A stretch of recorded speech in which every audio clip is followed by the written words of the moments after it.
Сәлеметсіңдер ме балалар? Бүгінгі екінші сынып қазақ тілі сабағына қош келдіңдер. Мейірімді жүрекпен, ақ пейілді тілекпен амандасып алайық, бір жадырап алайық. Серпілген сауал әдісі бойынша сұрақтарға жауап беріп өтейік. Зат есім дегеніміз не? Зат есімнің сұрақтарын ата. Зат есімнің қандай түрлерімен таныстық? Жалқы есім дегеніміз не? Жалқы есімдер қалай жазылады? Мысал келтір. Жалпы есім дегеніміз не? Мысал келтір. Жарайсың балақай. Біз өткен сабағымызды есімізге түсірдік. Берілген суретке назар аударайық. Осы суреттің көмегімен бүгінгі сабағымыздың тақырыбын анықтауға болады ма? Бірінші кезекте алғашқы үйрекке назар аударайық. Бұл үйрек бізде жалғыз тұр. Ал келесі үйректерде олар бірнешеу. Дәл солай қояндарға назар аударайық. Дұрыс айтасыңдар. Бірінші қоян жалғыз, ал қалғандары бірнешеу. Демек балалар, бүгінгі біздің сабағымыздың тақырыбы зат есімнің жекеше және көпше түрі.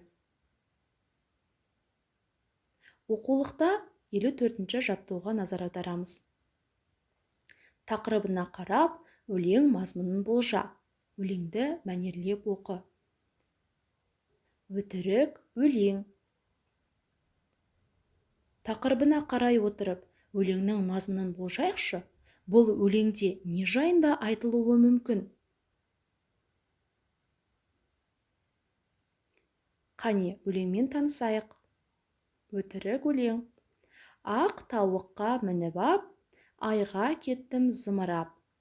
Құйынынан тауықтың кетті бұлттар ыдырап. Балалар, осы өтірік өлеңнің ішіндегі зат есімдерді тауып, жекеше не көпше екенін анықтап көрейік.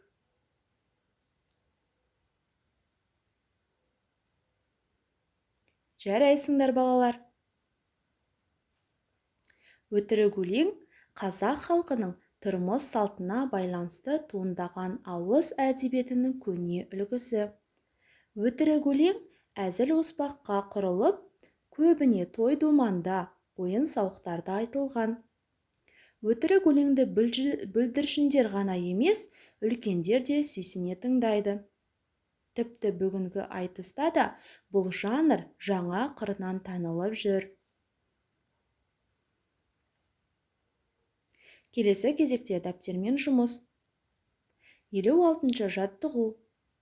Көгершін бейбіт құсы тақырыбында тірек сөздерді пайдаланып, мәтін құрап жаз. Берілген тірек сөздер мынадай. Көгершін, бейбітшілік құсы, хабар әкелген, себебі, ертеде, хат тасушы, алыс елдерден.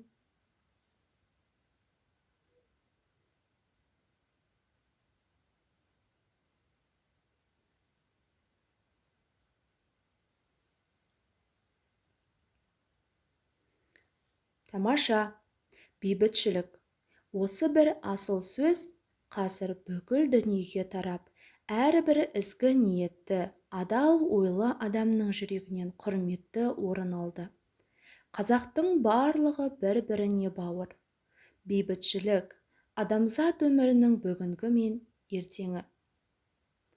Оның шайқалмай, сынбауы үшін бейбітшілік құсы аспан көгінде қалықтай береді. Бейбітшілік бізге оңай келген жоқ. Осы сөзде сұрапыл қанды соғыстың, адам айтқысыз азабы, халықтар қаһармандығының, достығының үлгісі. Бейбітшілік жолындағы халықтар күресінің тарихи жеңістері ұштасып жатыр.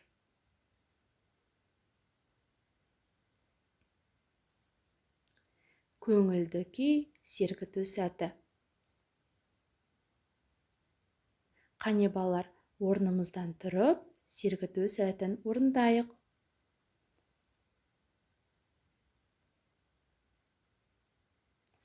Қорбаңдаған аюдың құлпын айы көп екен. Теріп-теріп алайық, қалтамызға салайық. Меңзер бағытымен оқып, шыққан сөйлемді тақырып етіп алып, мәтін құрап көр. Қане балалар, бағыты бойынша тақырыпты құрап көрейік.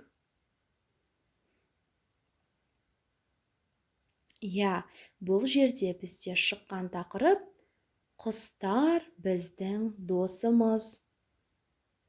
Осы тақырыптың аясында әңгіме құрастырып көрейік.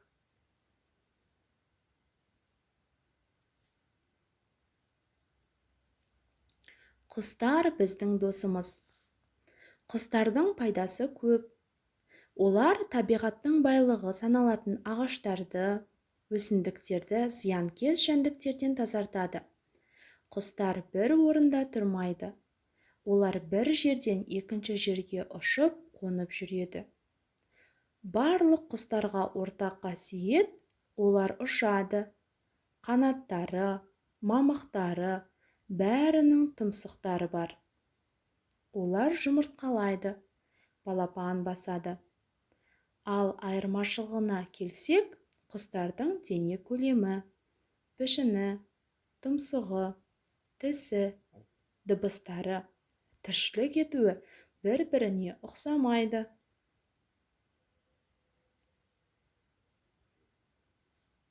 Табиғатты аялайық, құстарға әрқашанда қамқор болайық. Сол кезде сирек кездесетін құстардың саны көп болады. Балалар, бүгінгі сабақты қаншалықты меңгергенімізді білу үшін бас бармақ әдісін қолданайық. Мен барлығын түсіндім. Енді түсініп келемін. Түсінбедім.